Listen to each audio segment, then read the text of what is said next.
Assalamualaikum warahmatullahi wabarakatuh. Nama saya Rani Citra Lestari dari Prodi Pendidikan Bahasa dan Sastra Indonesia dan Daerah, Universitas Negeri Padang. Di sini, di video ini, saya akan menampilkan skenario dari pembelajaran bahasa Indonesia untuk memenuhi tugas akhir dari mata kuliah teori pembelajaran bahasa Indonesia.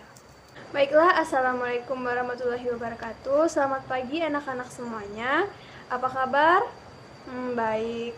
Pastinya hari ini semangat buat belajar ya. Alhamdulillah. Sebelum kita mulai pelajarannya, alangkah baiknya kita berdoa dulu. Dan buat ketua disilahkan untuk memimpin doanya sesuai dengan keyakinan kita masing-masing ya. Silahkan Genta. Nah, Ibu mau cek kehadiran nih, siapa yang tidak hadir hari ini atau belum datang atau mungkin izin. Ya, sekretaris hadir semua. Alhamdulillah. Berarti kita hadir semua ya ini sekarang. Alhamdulillah. Nah, Ibu mau tanya nih, siapa yang masih ingat apa pelajaran kita waktu pertemuan minggu lalu? Ada yang bisa jawab? Ya, silahkan Tasya. Ya, benar sekali apa yang dibilang Tasya tadi ya. Minggu lalu itu kita sudah mempelajari mengenai pengertian dari teks prosedur kompleks. Bagus buat Tasya nih. Nah, baiklah anak-anak semuanya, karena pada pertemuan minggu lalu kita sudah mempelajari apa itu teks prosedur kompleks. Kita sudah membahas apa sih itu pengertian dari teks prosedur kompleks tersebut. Nah, buat pertemuan hari ini, pada pertemuan minggu ini, kita akan mempelajari apa saja struktur dari teks prosedur kompleks, serta bagaimana ciri kebahasaan dari teks prosedur kompleks tersebut. Untuk mengingat kembali materi pelajaran minggu lalu, siapa di sini yang masih ingat pengertian dari teks prosedur kompleks tersebut? Ya, Nisa? Ya, bagus sekali untuk Nisa. Ya, seperti yang dikatakan Nisa tadi, teks prosedur kompleks itu merupakan teks yang berisi mengenai cara ataupun langkah-langkah yang harus kita lakukan untuk menyelesaikan suatu aktivitas. Nah, setiap kita misalnya kita mau apa nih? Misalnya kita mau matiin kompor.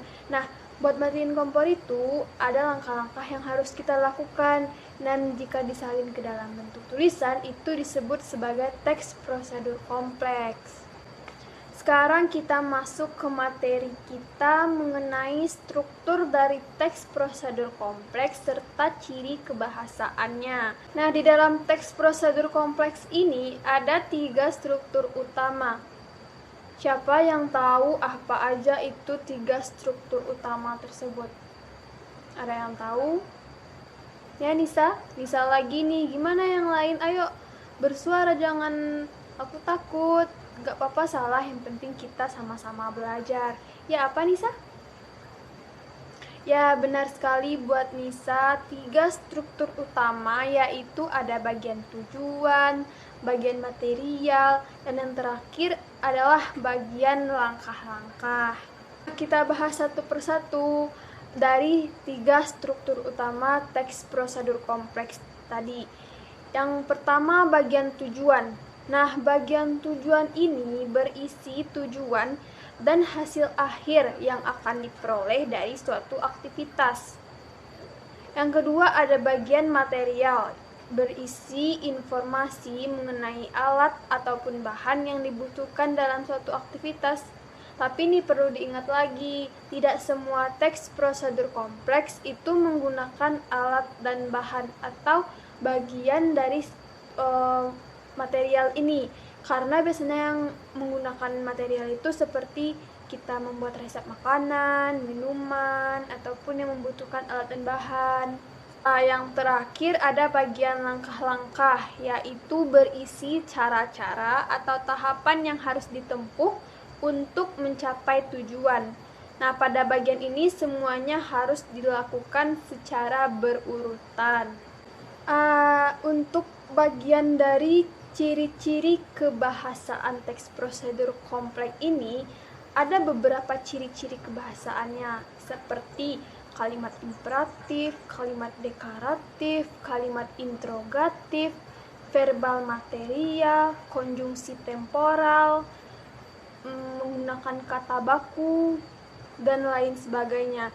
Nah, untuk melengkapi materi dan supaya lebih terinci, kalian bisa mencari informasi di buku Bahasa Indonesia. Kalian juga boleh menggunakan media internet. Untuk itu, siswa-siswa sekalian, untuk lebih memahami apa saja struktur teks prosedur kompleks dan ciri kebahasaannya secara lebih terperinci, kalian bisa membuat kelompok kecil yang terdiri dari 4-5 orang per kelompok. Dan yang akan kalian bahas itu mengenai ciri-ciri dari kebahasaan teks prosedur kompleks. Apa saja ciri-cirinya, apa saja penjelasannya, bagaimana cara penggunaannya. Itu akan kalian jelaskan, akan kalian diskusikan secara bersama. Baiklah, sampai di sini apakah ada yang ingin bertanya? Wah, Nisa lagi nih, perlu diberikan tepuk tangan kepada Nisa karena dari tadi cuma Nisa yang aktif ya nampaknya di kelas ini.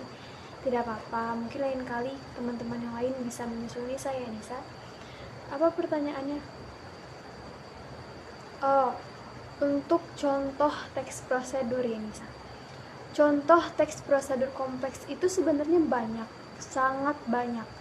Contoh teks prosedur kompleks salah satunya yaitu misalkan teks prosedur kompleks cara membuat nasi goreng. Nah, di dalam teks ini bagian tujuan tentu saja berisi tentang bagaimana cara kita membuat nasi goreng yang baik. Pada bagian material itu berisi untuk membuat nasi goreng itu tentu saja ada bahan dan alat yang harus kita gunakan seperti yang tentu saja nasi, cabai, bawang, kecap, wajan, kompor, dan lain sebagainya. Nah, pada bagian langkah-langkah, itu yang pertama kita lakukan seperti mengiris semua bahan, menumis, setelah itu memasukkan nasi, mengaduk, dan seterusnya hingga nasi goreng siap disajikan. Kira-kira seperti itu. Tampaknya jam kita juga sudah mau habis. Apa masih ada yang ingin ditanyakan tentang pelajaran kita hari ini? Oh, tidak ada? Baiklah, untuk tugas minggu depan, Ibu mau kalian semua masing-masing ya, per individu itu kalian memberikan contoh teks prosedur kompleks. Ya, masing-masing itu tugas individu Ibu akan tagih minggu depan. Dan untuk tugas kelompok yaitu mencari ciri-ciri kebahasaan dari teks prosedur kompleks. Untuk materi selanjutnya, materi minggu selanjutnya itu kita akan mempelajari kaidah-kaidah dari teks prosedur kompleks ini. Nah, berhubung sekarang jam kita sudah habis, Ibu sebelum menutup pelajaran, Ibu memberikan apresiasi atas kehadiran dan keikutsertaan para siswa semua dalam pembelajaran kita hari ini. Minggu depan Ibu sangat mengharapkan keaktifan para siswa sekalian di dalam kelas. Jangan hanya cuma Nisa yang bertanya, cuma Tasya yang bertanya, Genta yang bertanya, yang lainnya harus bisa mengeluarkan pendapat dan suara. Nah, berhubung juga kita lagi masa pandemi nih, kalian harus tetap jaga kesehatan, jaga jarak, dan hindarilah kerumunan itu terlebih dahulu sampai kita benar-benar aman gitu. Terima kasih semuanya, pembelajaran kita hari ini Ibu tutup. Semoga apa yang kita pelajari tadi berkah dan juga bermanfaat bagi kita semua. Dan itu jangan dilupakan loh, harus diingat-ingat, jangan nanti pulang terus lupa. Jangan kayak gitu ya, rajin-rajin baca buku. Kan sekarang udah banyak tuh seperti media-media sosial yang memberikan pembelajaran seperti ada Google, atau di Instagram juga ada, dan paling banyak itu ada di YouTube. ya.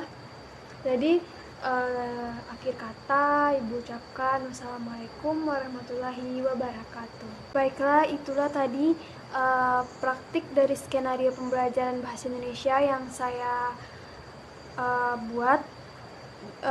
Mohon maaf jika ada kesalahan dalam penampilan kata tadi. Saya ucapkan assalamualaikum warahmatullahi wabarakatuh.